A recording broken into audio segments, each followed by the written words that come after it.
Hello, family, all my loves of my life, our children, our grandchildren, our great-grandchildren.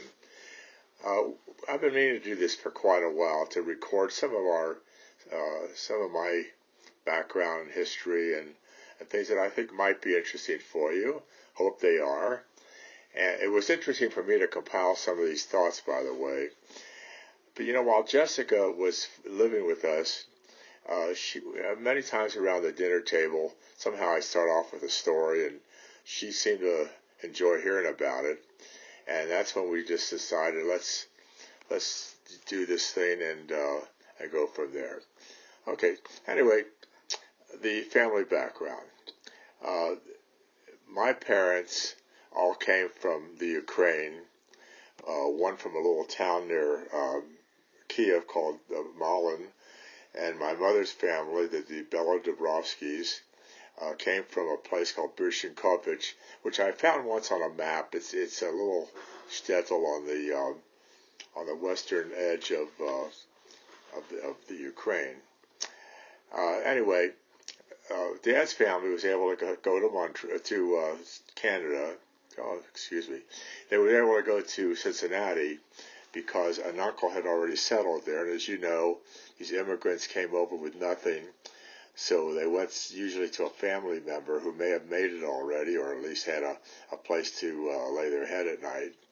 And my mother's family, the Belodobrovskys, went to Canada because they could not get into the United States. It so happens, parenthetically, that my one aunt, Anna Sherman, she was kind of an adventurous one. She was anyway, she stole across to the United States and lived her life in Cincinnati. Her brother, my dad's brother, Izzy, stayed in Montreal. That's Freddie's dad, and was a barber up there. So now, why did I tell you that story? Once in a while, my dad would go to Montreal to visit his brother. Now, this was not a 1-hour plane flight in those years. I mean, that was quite a trek from Cincinnati to Montreal. But anyway, he went to visit once, and they must have gone to a young people's dance, say. Maybe, I don't know who sponsored it, but it was where some young people would get together. And he had his eyes on my mother, on this cute girl from the Belodobrovsky family. Well,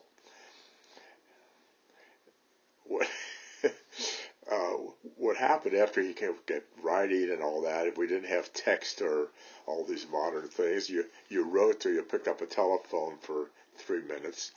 My grandfather he said, who's this guy? He's paying a lot of attention. So he figures out, he heard the name Manischewitz, who of course was in those years was still in the matzah thing. And so he has his rabbi call Rev Manischewitz in Cincinnati to check out this Bettman guy. Well, turns out he must have checked out okay, because the rest of, as you know, is why we are here and why you're all here. So now let me start talking about my early life in Avondale. Now you have to understand, Avondale, which is a suburb of Cincinnati, was basically a ghetto. I mean, there was almost all Jews there, and they were all what we would call today the working poor. They were unskilled. They were doing labor jobs. They did whatever they had to do to try to earn a living, and things were very tough. I remember my sister and I were being taken to the free clinic at the Jewish hospital for our medical care, to the free dentist and braces, by the way, by the by the free clinic, which we think of today as only the working poor do. Well, we were the working poor. And almost all Jews. I still remember on the high holidays, Avondale School, which was the elementary school there, if there were half a dozen non-Jewish kids went to school, that may have been a lot. There was only 2 black families living anywhere near the neighborhood, because remember, in those years, segregation was really, really tight. Anyway, so that's what we grew up. I still remember having to ask my dad so many times. I wanted a sled, and the sleds were $2, and that was a something. I mean, I really had to really kind of get on his case to get me that sled when I was, whatever I was, 8 or 9 years old. I remember he and I must have been invited to a dance or something when I was a teenager, and we were downtown in a department store with him. If I talk too fast, my tongue gets in the way, by the way. And I needed this red knit tie, and I remember him saying, "Okay, we'll buy it." I mean, in my Boy Scout outfit, to get the whole shorts and shirt and neck chip and all that business, was really a something that you just didn't give a Visa card and get it. You had to use some money. So now let's talk about my high school days. Uh, we went to Walnut Hills High School, which was a 6-year program. You started in the 7th grade, and I was a pretty good student actually. I'm sure I must have been near the top 20-25% of the class. But I remember on graduation day, and I'll come back to another couple of episodes. On graduation, or before graduation day, they had like an assembly in which they awarded the kids all their awards for academics and so on, their scholarships to the universities. I remember how could 15 guys be going to Harvard out of this class? But that's what happened. I think it was 15. Anyway, it was an unusual large number. The girls were all going to these schools like Smith and Bryn Mawr and all those academic places in the East, and many of them with scholarships or at least some grants. Nobody had ever, not a counselor, nobody, my parents weren't, knowledgeable of these things, to ask, how can Joe get a grant, or how can he get some way to go to a college? Well, it all turned out fine. I mean, I went to the local College of Pharmacy, and of course, the rest of that story. But that's what happened in high school. Now, I played basketball. When I say I played basketball, believe me, I was not destined for the NBA, but I also had a wonderful job at a little grocery store, 25 cents an hour, a little Jewish grocery store, 25 cents an hour, and we sold everything. We had fresh fish in the back on ice. We sliced lox. We made corned beef. And most of our clients, by the way, were Yiddish speaking, so that's where I picked up, I'm sure, my early Yiddish, and I had to go to the store on twice a week to work after school, besides the weekend, and so that means I skipped the basketball practice. So one day after 3-4 weeks of this business, the coach comes up to me and says, Bettman, you either have to come to practice or you can't be on the team. Well, I'm sure today many of the boys would quit that job in a breathtaking moment. I think to myself, are you kidding? I'm making $5-6 a week. This is 1941. $5 or $6 a week for a high school kid? I'll turn in my uniform, coach, and that was the end of my basketball career. Well, not really, but for that time. Incidentally, Tony Trabert of tennis fame was on our team. So now we're out of high school and we're in college. Now it was the Cincinnati College of Pharmacy, which was a small school, maybe 200 students or so, and it was filled basically with GIs who had come home from the Army. This is 1947, and of course the war was over in 45, so they got mustered out. They were all on this wonderful thing called the GI Bill. There was only about 15 of us in the class that were straight out of high school that had not been veterans. Now, we had a study group going, which was very useful. There was four of us. Two of us were pretty good students, took good notes, and were just good students. The other two guys struggled pretty good. Well, we found out that these were all on all-nighters before the big tests or exams because we could never keep up with all the work while we were working on our jobs. And we'd have these all-nighters, and we found out a truism. If you think you know a subject, you really don't unless you can teach that subject to somebody else and make them know the subject. And that was something we did a lot through college. So now, I want to go back for a second. Just anecdotal. During high school, I sold magazines door to door. Now, Mark Cuban also talks about how he sold things door to door, and somehow or other, he made it bigger than I did. Just parenthetically. Now, while I was in college, of course, the draft was in place. We were, the draft was in place. So you could get a college deferment, which, of course, I had, knowing that, when I graduate, I would be drafted. But just to put a little bit of insurance on that thing, I joined the Air National Guard, which was stationed out of Lunken Airfield. And so now I'm in the Air Force, the National Guard. And they made a radar operator out of me so that I could follow plane travel on the big screen and know how to talk in the language that required. And that was another thing that I did while I was in college. The other thing I did in college, they had a holiday concert. And so they asked me to sing. And I did the Antique de Noël, Oh, Holy Night, that piece. And years afterwards, I ran into the dean, and he still remembered me singing that. I think I did it at two different assemblies during my college days. Anyways, I want to go on to my Army time, so I'm going to stop at this college and go on to the next phase.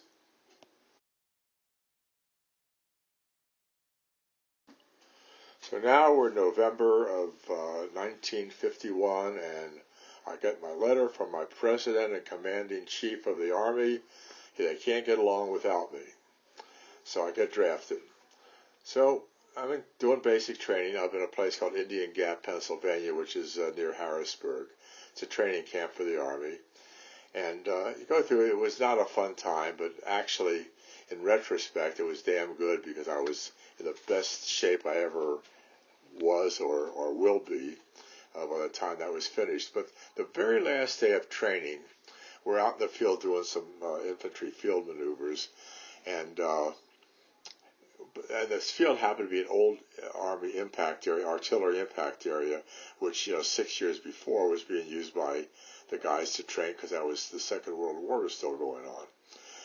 Well, and they were warned: if you see anything on the ground, if you see it looks like a shell or a mortar, do not touch it. Call one of the cadre over.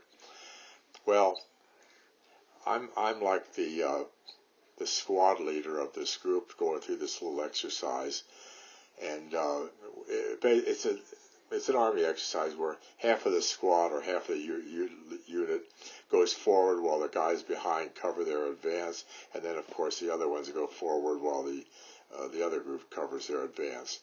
And we're doing that, but it was kind of hot and we were all tired, so I just told the guys, look guys, just lay down, take a rest. If anybody comes around, if any of these guys show up, we'll start doing this again. Just at that time, some kid picks up a mortar, a shell, and the damn thing explodes, and it sprays, of course. In fact, the kid that did it, the cadre is the one that really got injured because he took it away from this kid. Anyway, if we had been standing up, all the guys would have had shrapnel through their mid. They would have hit all the vital organs. We were all lying down, except it caught my heel. You've all heard about the shrapnel in my heel. That's when that happened. So now, when everybody else is being shipped off to the Far East, some of them, if they were lucky, stop in Japan. If they weren't so lucky, they got to Korea. I stick around. I'm in the hospital for 2 months doing skin grafts and whatever they had to do.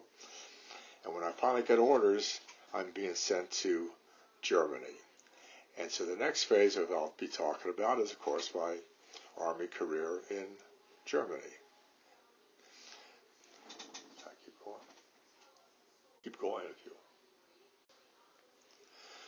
So let's talk about the trip over. We're going over the North Atlantic in the winter. Wonderful place to be. This was, and we weren't on the Queen Elizabeth either. If I remember, it was a real tub. The guys are sleeping, I don't know, 3, 4, 5 deep downstairs, down in the hold, and everybody is seasick. I remember I said, I got to get out of here. I'm going up on deck, and I hold on to one of the stanchions on the deck. 1 minute I'm looking at the sky, the next minute I'm looking straight down into the ocean. This thing, it was not a fun ride. So anyway, we finally get to Bremerhaven, which is the port on the North Sea in Germany. And it was kind of, you've heard me tell this story. I think I've told this. All the guys got a pass to go into that little town from the base. And I didn't go in because I know they were all going in to drink beer. That it was not my scene. And all I can remember is the military police literally dragging these guys back to the barracks because they were all drinking this beer, thinking they were drinking stateside beer at 6% alcohol. The Germans had run their beer up to about 15%. So, of course, they all got really, really quashed. So then I finally got my orders, and I go down to where did I go? Anyway, I went down to Heidelberg, which happened to be the headquarters of the United States Army in Europe, and they had the big general hospital there, and they, of course, they had a full pharmacy. We had about, I don't know, 8 or 10 pharmacists at one time or another. It was a pretty busy place. The hospital had, by that time, the dependents and the children were coming over. This is 6 years after the war is over, and so we had OB, OB-GYN, we had dental, we had pediatrics. We had all the departments that you would want to have there, and we serviced all that. Made a lot of GI gin, which in those days was something called terpene hydrate and codeine. You can't get it anymore. It won't sell because it's got all that codeine in there. But we used to support all these little hospital bases around Heidelberg were the guys that were living out in the field, and of course they would get colds and cough. We used to make up in 5-gallon carboys these huge things that you could hold in those days when I had more muscle, and to dissolve all this stuff that went into that terpene hydrate and codeine. Brings back memories. Now, the wonderful thing about Heidelberg was they had something called the JWB USO Center. It was sponsored by the Jewish Welfare Board. It was a marvelous place. They had taken over an old German mansion, and they turned it into a rec center and a place. They even had some sleeping beds for the guys that were coming in from out of town for some R&R. And it was very casual. It was great. It doesn't matter whether you were a general or a private. You walked in those doors, your jacket came off, the symbols didn't mean a darn thing, and because you were just a bunch of Jewish guys hanging out. It was a marvelous atmosphere, and so I was there almost every night that I didn't pull duty, and you'd play cards, you talk, whatever you did, and I became like the unofficial host of the place. So these guys came in from outlying stations. I would take them down to the Bahnhof, to the main street, and show them around, what goes on in Heidelberg, which, by the way, was never bombed. it was perfect. It was perfect. It was not bombed because the American Army official who was approaching Heidelberg talked to their commander and said, look, we won't lay on the artillery, we won't bring in the Air Force. If you guys just withdraw and leave this ancient college town, very famous college town. By the way, that's where the Student Prince operetta was written about Heidelberg. Anyway, the guy did withdraw. The town was never touched by any of the war. It's also, by the way, the place where I sent I don't know who's going to be listening to this in years on, but anyway, to Elaine, as kind of an engagement gift, I bought china and crystal over there and had it crated and sent back home. The work was interesting. It was very busy, but it was interesting going on in the hospital. If a general came up to the window and said, "Sir, could I have a 100 aspirin or Tylenol?" Well, it wasn't Tylenol in those days. No, sir, you'll have to go over to the clinic and get a prescription because we can't dispense it. However, if one of the guys from the dental clinic or one of the other places that we were all in the barracks together needed something, particularly the guys in the bakery, no problem. I'll scratch your back, you'll scratch mine. You want some Tylenol? Every morning somebody would run down to the bakery and bring back fresh hot rolls that they had baked. So it was really a case of, I had a bad toothache one day, I remember, and I called my buddy at the dental clinic, and he said, as soon as I get an opening, I'll let you know. It wasn't a few hours later. He said, Joe, come on down, we got a place for you. So it was kind of that sort of thing. The only time we did not live in the barracks is remember, this is the Cold War, which was a big thing back in those years. Russia and we were facing off on each other.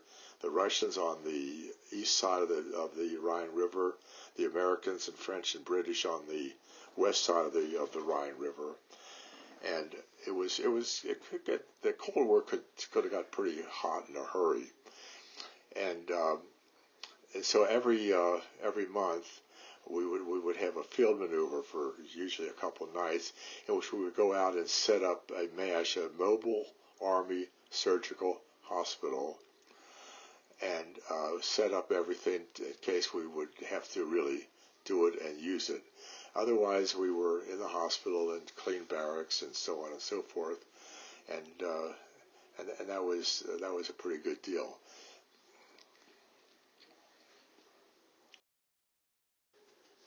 The one other thing before we go on is I remember the high holidays of 1952, in which we had high holiday services. Of course, they gave us the Officers Club to use, and I conducted those services because I was, familiar with all with everything you had to do, and we had those services for all these GIs that came in, both officers and enlisted. The other thing we did was in Hanukkah of 1952, there was still a displaced person DP camp down in something called Forenwald near Munich, which was south of us. And I got some GIs together and said, guys, let's get some stuff together and have a Hanukkah party for the kids down in Forenwald. So we collected toys and candy and different things, and there was a train that the Army ran that we got all stuff loaded up there. Went down to Forenwald and gave this Hanukkah party. It was, I still think about it emotionally. Gave this Hanukkah party for these people that still had not been placed or had got visas to go somewhere at the DP camp in Forenwald. Interestingly enough, I was at a wedding many years later in Dayton, and I got to talking to a couple, and don't you know, they met in Forenwald. Go figure that one. So now we're back in Dayton during my early working years. That was 1952. So 52, 50. So now New Year's Eve, 1953, and I'm working at a pharmacy, and somebody calls me about 3 o'clock that afternoon. I said, Joe, Elaine Crookie, we're having a little get-together at the house tonight. A bunch of high school kids. Believe me, there was no dope, no marijuana. I think I'm not so sure we even had liquor, quite frankly. We were so innocent in those years. We're having a little get-together, and would you please take her or something? I said, yeah, okay, that's fine. I'll pick her up. I know Elaine, or I've seen her around. Let's put it that way, because she was 4 years younger than me. I'll pick her up. So we went, and we had a good time. The short story lesson that I would say on this one is, she never dated anybody else, nor did I, from that night on. I think I did kiss her, which was a big to-do in those years, and it worked out fine. We are now, as I'm recording this, in our 65th year of marriage. This is 2018. In our 65 years together from that blind date in Cincinnati, and so now Missy comes along. So anyway. So I'm working. So I always wanted to have my own pharmacy. And there was nothing available in Cincinnati that was worthwhile or that I could afford. There were some that were worthwhile, but I couldn't afford. Something came up in Dayton, and I won't go through that whole story. I wound up running this drugstore in 1956. I got out of the Army in 50. Oh, no, I'm sorry, we're all the way up into the 1960s. Anyway, we had this pharmacy that we, and Melissa was born, it must have been 55. We moved up here because Missy was born in February of 56. Okay, so we have this little pharmacy, and we're working 24/7. I mean, we were open 7 days a week. I would come home at 10:30, 11 o'clock at night, wake her up so I could hold her in my lap for a few minutes. And that was it. Now, in the period when she was first born, Elaine would be in the back room. The baby was in a buggy of some sort, and if she needed attention, she'd go back and take care of her, and then come back and go to work again. That's how we started things up here. Well, we stayed there for. There's a couple funny stories about that little store.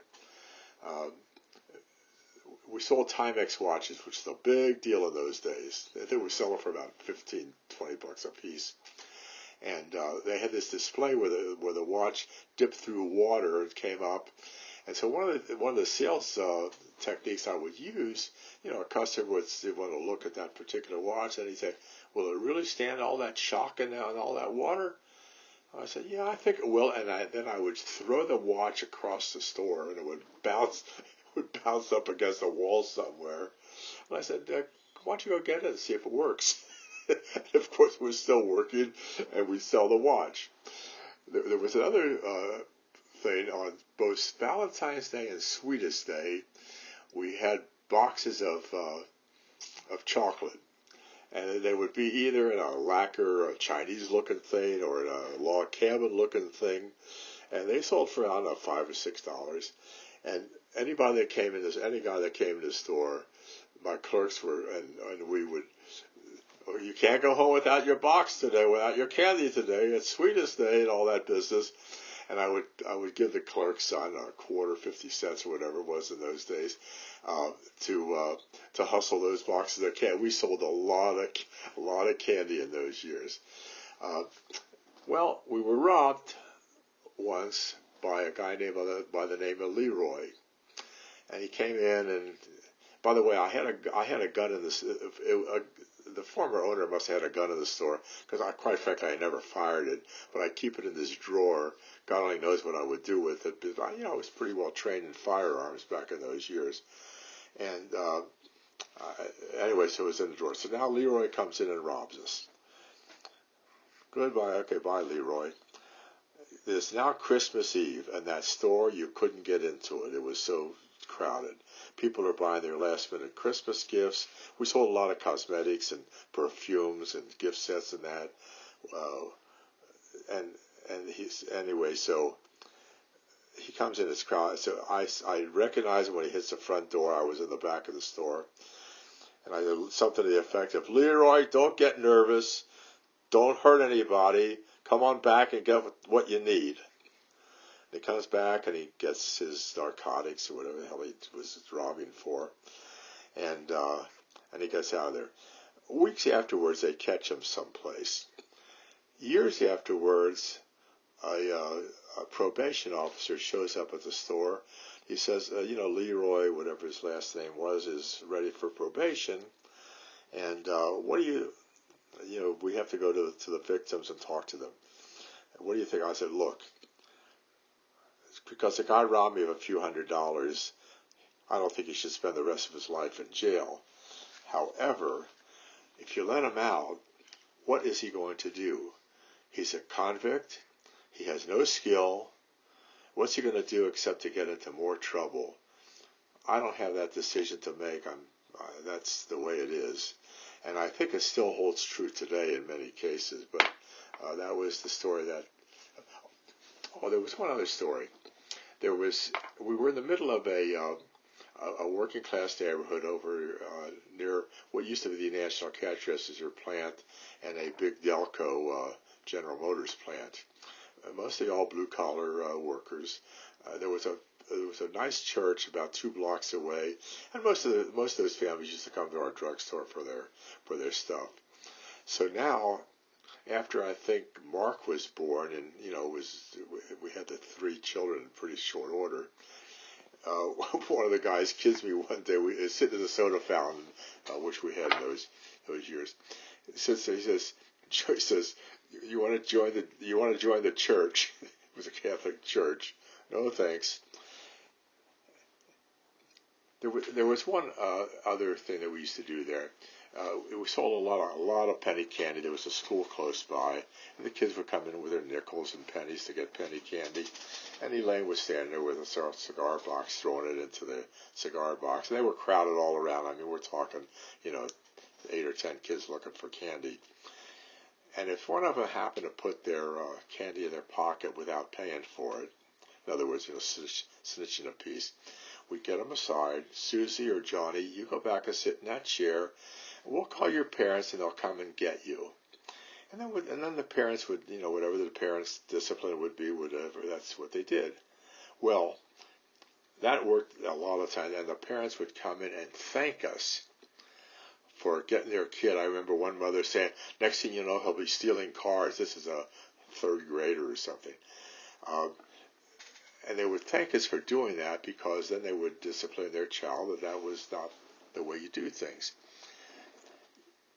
4, 5, 6 years later, we would do the same thing, and all you would get is, I don't know, it must have been longer than that.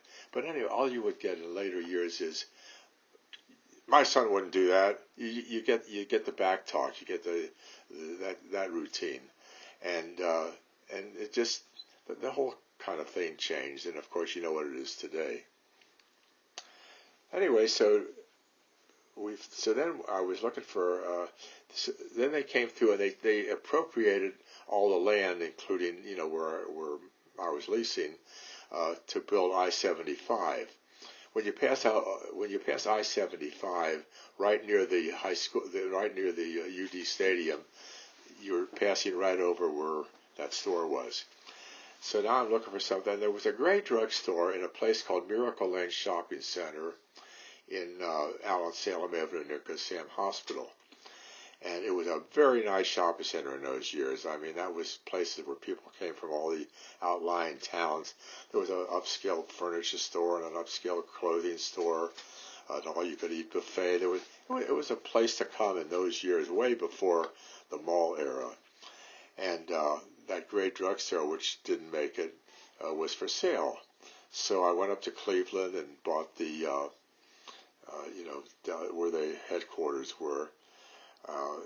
They eventually became Revco, by the way, and bought that drugstore. And we started off filling about 15 prescriptions a day. But being there and working it and doing what I know how to do and so on, we eventually built that business up to we were filling an average of about 350 a day, and some days as many as 400 and 500 and 600 a day, plus everything else you had to sell. But we evidently were doing the right things because we embraced everybody.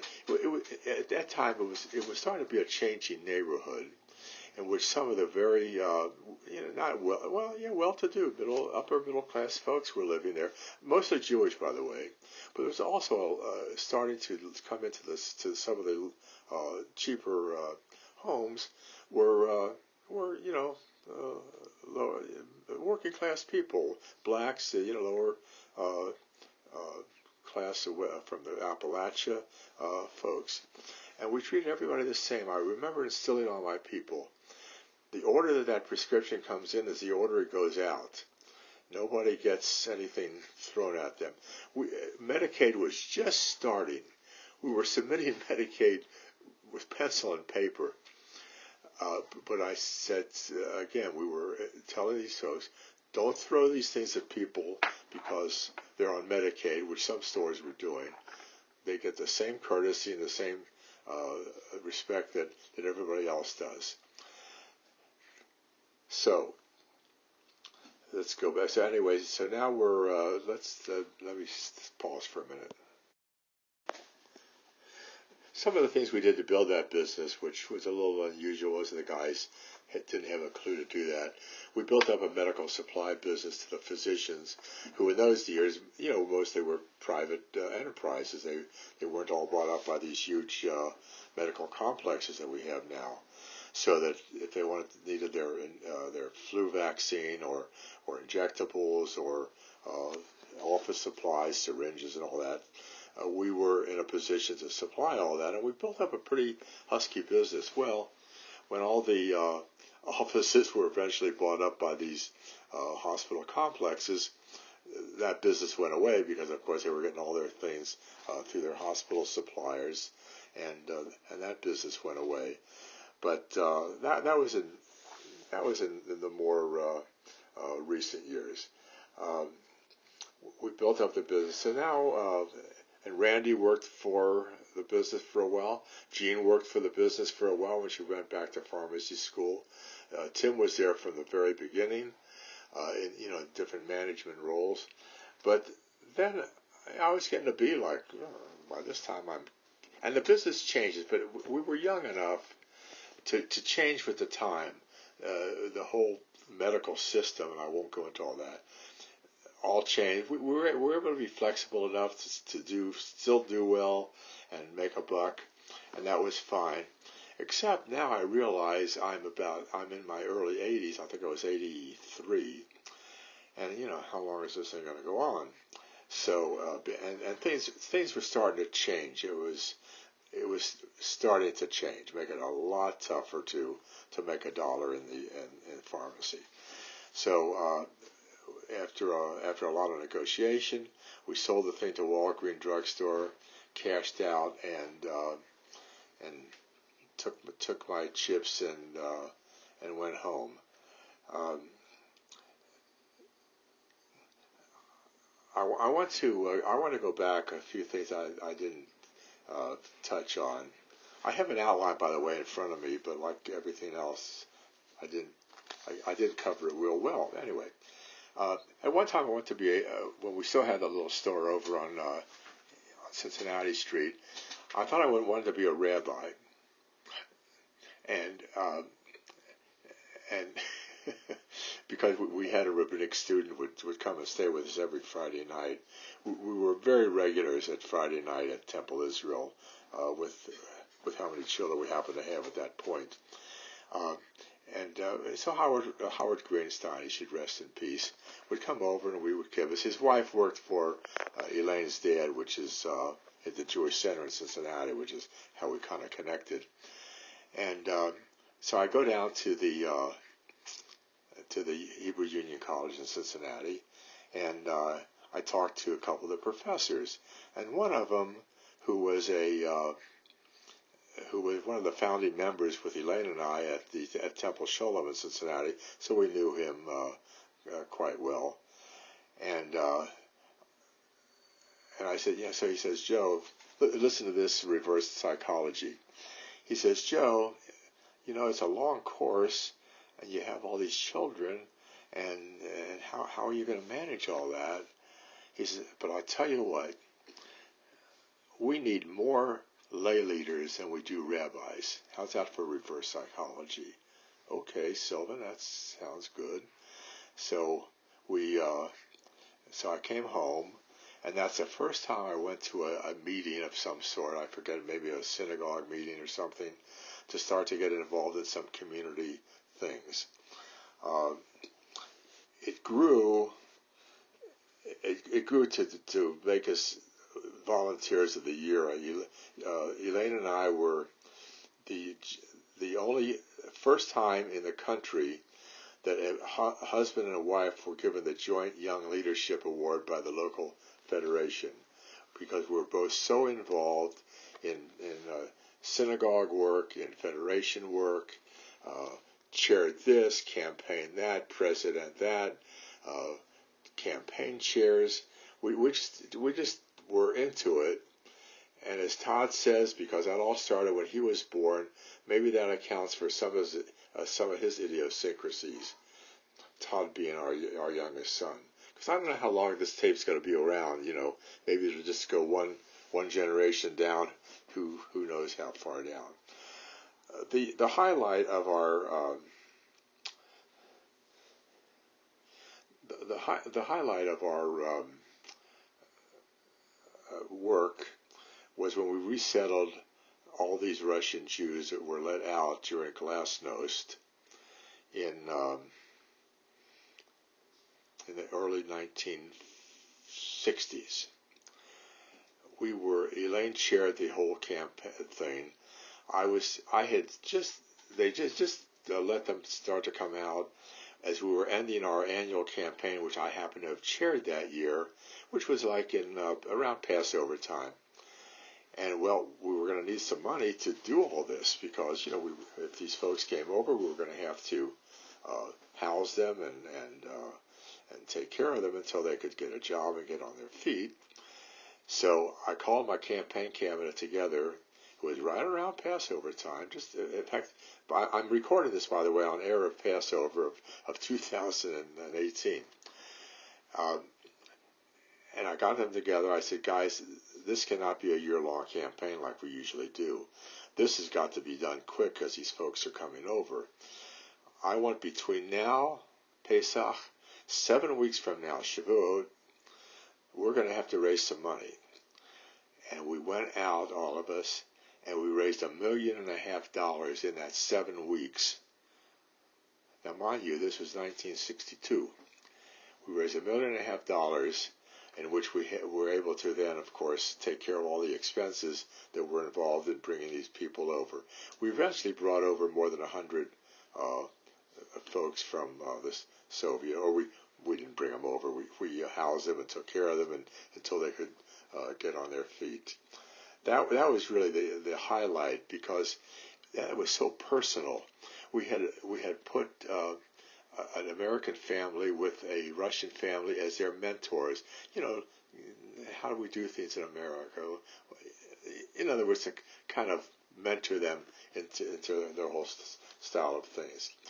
Okay, so now I'm sitting back.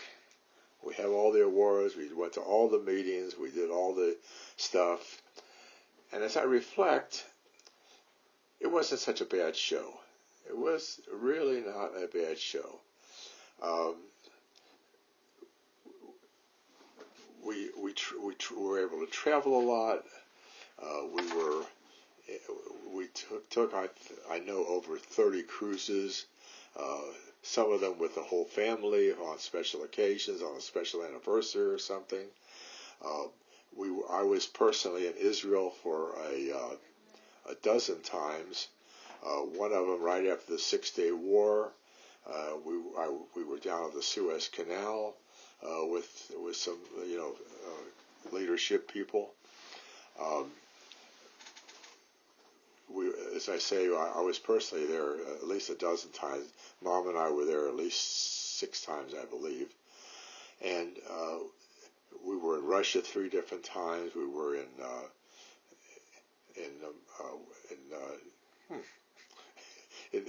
White Russia, Belarus. So to meet people there working for the Jewish agencies in these places, and it would take this tape much too long if I would have told you all those experiences. But it wasn't such a bad thing. We are now kind of in the sit-back position, and we see our children. Fortunately, most of our children are here. We have now great-grandchildren of grandchildren of Melissa's, and it's been a pretty good run. I'm going to turn off this recorder right now, and if I think of anything else, I'll turn it back on. If not, I hope somebody enjoyed listening to this. If you're still around and I'm still around, you want to call me and ask me about one of these adventures, yeah, right. It would be fun to do that. And other than that, I wish you Godspeed, good health. We love you all, those who are here now and those who are to come. And that's about it, folks. That's all, folks.